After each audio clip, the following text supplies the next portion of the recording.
Hello friends, स्वागत है आपका आपके अपने चैनल सोनी स्टोरी पर। शुरू करते हैं आज की कहानी। शादी के 3 साल हुए थे और एक दिन पत्नी के मन में ख्याल आया, क्या होगा अगर मैं अपने पति को छोड़कर चली जाऊं? पति का क्या रिएक्शन होगा? फिर वह क्या करेगा? इसी विचार के चलते पति की परीक्षा लेने के लिए उसने एक चिट्ठी लिखी। उसमें लिखा, आपके साथ रहकर मैं बोर हो गई हूँ। मुझे अब इस गृहस्थी से कोई लगाव नहीं है। मैं तुम्हारे साथ एक पल भी नहीं रह सकती, इसलिए मैं तुम्हें और इस घर को छोड़कर जा रही हूँ। उसने वो चिट्ठी टेबल पर रखी और खुद बेड के नीचे जाकर छुप गई। थोड़ी देर बाद पति ऑफिस से घर लौट आया।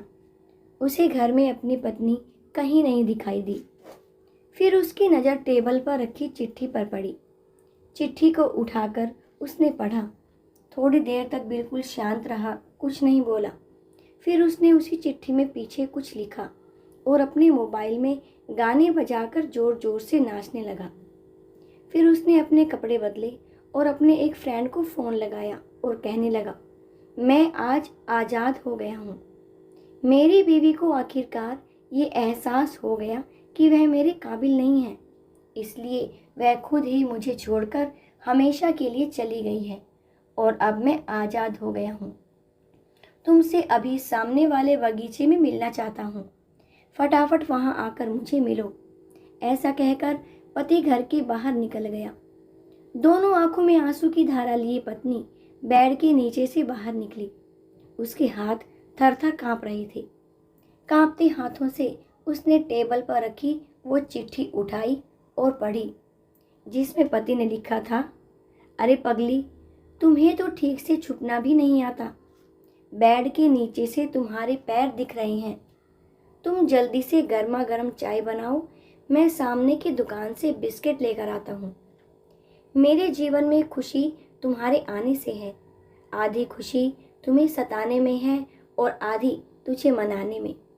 कभी हम झगड़ेंगे, एक दूसरे की टांग भी खींचेंगे, चाहे एक दूसरे को बुरा भला कहें, फिर भी एक दूसरे पर दादागिरी करने के लिए लास्ट में तो हम दोनों ही रहेंगे ना। जो बोलना है बोलो, जो करना है करो। जब चश्मे गुम हो जाएंगे तब एक दूसरे के चश्मे ढूंढने के लिए लास्ट में तो हम दोनों ही रहेंगे ना। कभी मैं रूठूं तो तुम मुझे मनाना, कभी तुम रूठो तो मैं तुझे मना लूँगा। एक दूसरे को लाड़ लड़ाने के लिए आखिर में तो हम दोनों ही होंगे ना। जब नज़र कम हो जाएगा, सुनाई भी कम देगा, तब एक दूसरे में एक दूसरे को ढूंढने के लिए हम दोनों ही होंगे ना। जब घुटनों में दर्द बढ़ जाएगा, कहीं आना जाना भी बंद हो जाएगा, तब एक दूसरे के नाखून काटने के लिए तो हम दोनों ही होंगे ना। मेरी रिपोर्ट तो बिल्कुल क्लियर है, आई एम ऑल राइट बोलकर एक दूसरे को चिढ़ाने के लिए आखिर तो हम दोनों ही होंगे ना। जब हम दोनों का साथ छूटेगा, अंतिम विदाई होगी, तब एक दूसरे को माफ़ करने के लिए आखिर हम दोनों ही होंगे ना। आखिर में सिर्फ हम और सिर्फ हम दोनों ही होंगे। दोस्तों, कहानी ख़त्म होते होते बीवी का रो रो कर बुरा हाल हो गया। उसे पता चल गया कि उसका पति उससे कितना ज़्यादा प्यार करता है। आप भी सच सच बताना, क्या इस कहानी को पढ़ते पढ़ते आपकी आंखों में भी पानी आया या नहीं? वीडियो पसंद आई हो तो लाइक ज़रूर से कीजिएगा और मेरे चैनल पर नए हो तो चैनल को सब्सक्राइब करके बेल आइकन को भी प्रेस कीजिएगा, ताकि मेरी हर वीडियो का नोटिफिकेशन आपको मिल सके।